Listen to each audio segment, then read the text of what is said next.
Now we shall see certain problems on union and intersection of two sets. So for that we firstly see a little bit theory which is gonna help us in all of these questions. Now suppose you have two sets A and B, and if I use the Venn diagram, so this is your set A and this is your set B. Now we know that this portion shows A minus B and this portion shows B minus A, and the portion in between, this shows A intersection B. We know that all of these three sets are mutually disjoint. That means they do not have anything in common. And also, if we add on all these three sets, what do we get is A union B, right? So let's see what happens if we use this information.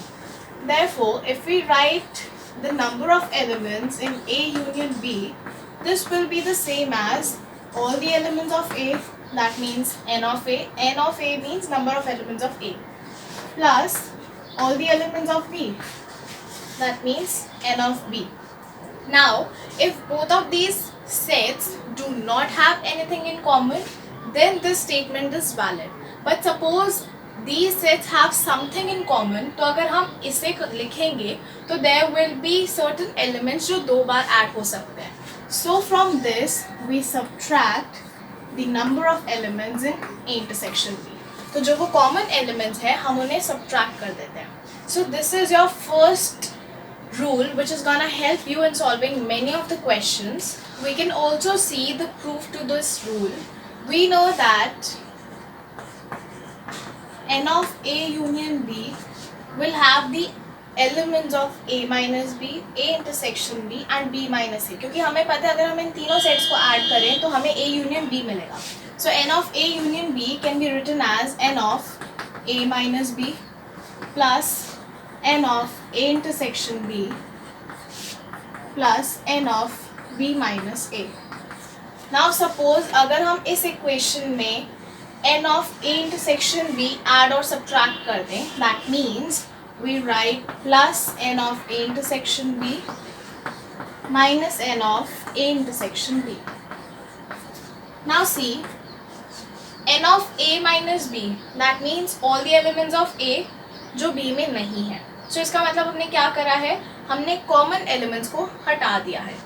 And we are writing plus n of A intersection B. That means what? We are adding all the common elements. So इसका मतलब क्या हुआ? This will be the same as the set A, क्योंकि इधर तो हमने common elements को हटा दिया, but here we are adding on those elements. So this gives us n of A. Similarly, if you look at this is n of B minus A. That means all the elements of B which are not there in A. And then you're adding all the common elements, which means this gives you the number of elements in the set B, right? And then you have minus n of A intersection B, which verifies your rule.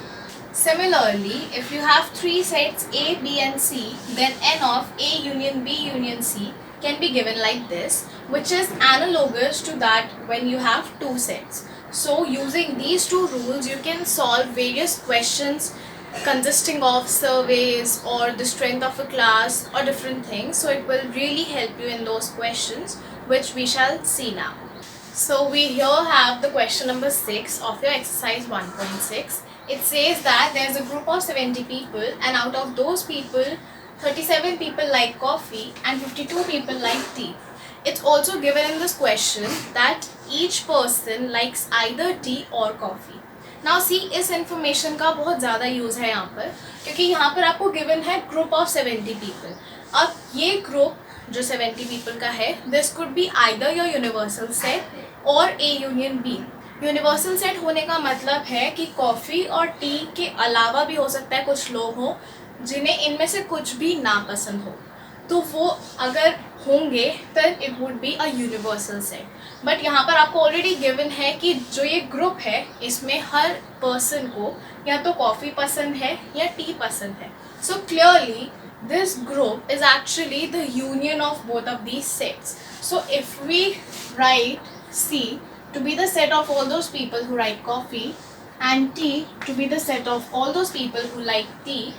So we get that N of C union T is 70, क्योंकि हमें यहाँ पर क्या पता है कि जितने भी लोग हैं उन्हें या तो कॉफ़ी पसंद है या टी पसंद है.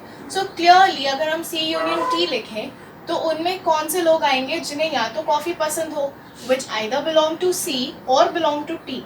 That means this will be your entire group. अगर ये information given नहीं होती then this could probably be your universal set, and then आपको इस question को solve करने में दिक्कत होती है because it has insufficient information. So since it is already given that each of the person either likes coffee or tea, then it is clear that this is your A union B, or you can say C union T. And also the number of people liking coffee, that means N of C is 37 and N of T is 52. Now you are told to find out how many people like both coffee and tea. That means आपको क्या निकालना है, वो सारे लोग जो इस set में भी हो और इस सेट में भी हो. And to be clear, that is obviously C intersection T. So you have to find out number of people in C intersection T. Now by the rule we know that N of C union T is the same as N of C plus N of T minus N of C intersection T. Now if we rearrange this, we can find that N of C intersection T is the same as N of C plus N of T minus N of C union T. That means N of C is given to be 37 plus 52 minus 70.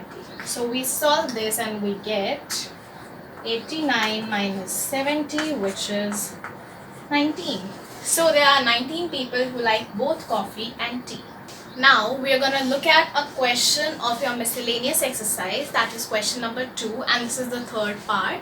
So in this question you have to state whether these statements are true or false, and if true then you have to prove it. Now this statement is true. Now let's see how do we prove it. See, जब भी आपको किसी भी एक set की containment दिखानी है किसी और सेट में, दैट मीन्स आपको सबसेट प्रूव करना है, you always start by taking an element in the subset and then showing that this belongs to the superset. So this proves the containment. So we let X belongs to A, where X is arbitrary.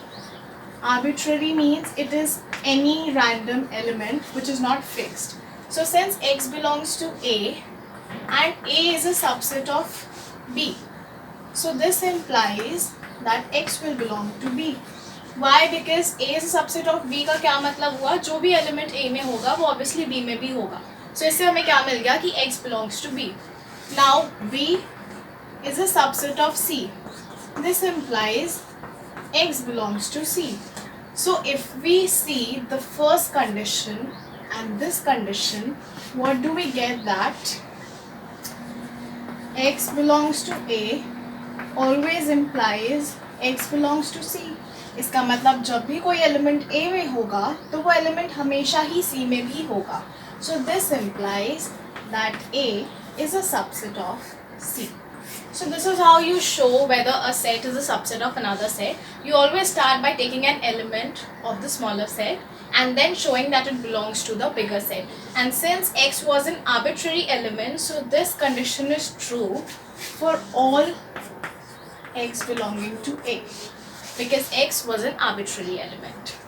Now look at this statement. This is the sixth part of your second question, and it says that if A is a subset of B and there's an element that does not belongs to B, then that element will not belong to A.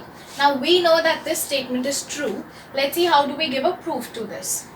Now certain questions can be proved using some assumptions and then contradicting it. इसका मतलब हम पहले कुछ assume करके चलते हैं and उसके बाद हम उसे contradict कर देते हैं. Now suppose हमें prove करना है X does not belongs to A. Now we suppose that X belongs to A. हम उल्टा assume कर लेते हैं. हमेशा जब भी हमें प्रूव करना है जो भी चीज़ उसका उल्टा आप अज्यूम कर लो, and this happens in certain questions. Okay, so we are assuming that x belongs to A, and since A is a subset of B, we get that x belongs to B. Yeah, right? So we get that x belongs to B, but we know that it is already given कि x does not belongs to B. That means which is false. That means we have a contradiction.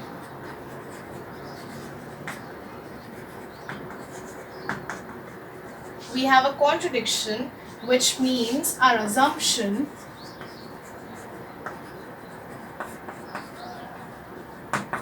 was wrong. And what was our assumption? We assumed that x belongs to A. That means since this is wrong, we get that x does not belongs to A. So these proofs are actually very basic. You just have to think a little bit and you will be able to write it. In certain questions, assuming to the contrary helps you to get out the proof, and in certain questions where you have to show if a particular set is a subset, so we begin by taking an element in the smaller set and then proving it to belong in the bigger set. And we also know that if we have this condition, A is a subset of C, and if we have another condition that C is a subset of A, both of these imply that A is equals to C.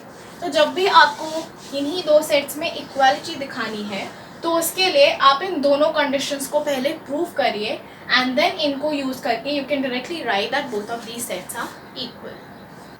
So I hope that all the topics were clear to you.